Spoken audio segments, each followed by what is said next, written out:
En Paraguay tenemos 4 tipos de maíz.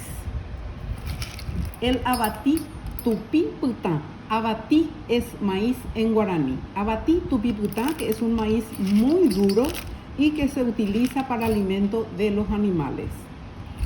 El abatí monotí, que es el que se usa para hacer la harina precocida de maíz, que se utiliza para hacer sopa, chipa, borí, polenta y en fin, todas esas comidas típicas de Paraguay.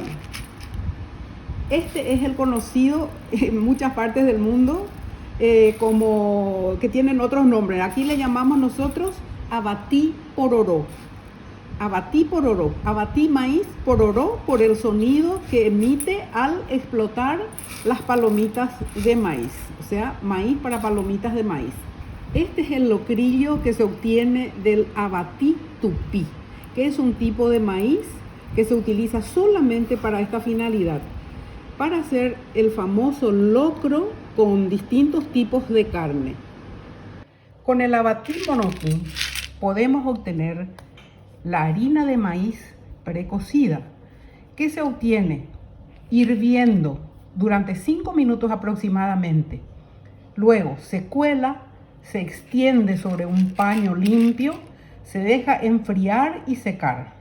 Y luego se procede a moler y es este el resultado. Yo recomiendo que conserven en la heladera o mejor en la nevera, porque se echa a perder con mucha facilidad. Con esta harina elaboramos el borí, la sopa paraguaya, la polenta, baipuje, rorá, roracurá, so'o apuá, chipa so'o, chipa mestiza, abatí maimbé y muchas otras sabrosas y deliciosas recetas.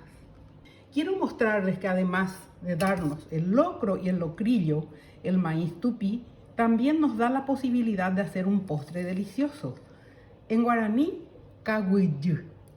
En castellano, mazamorra.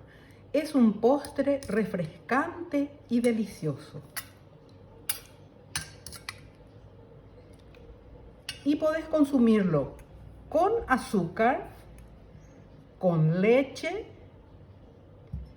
o con miel de caña.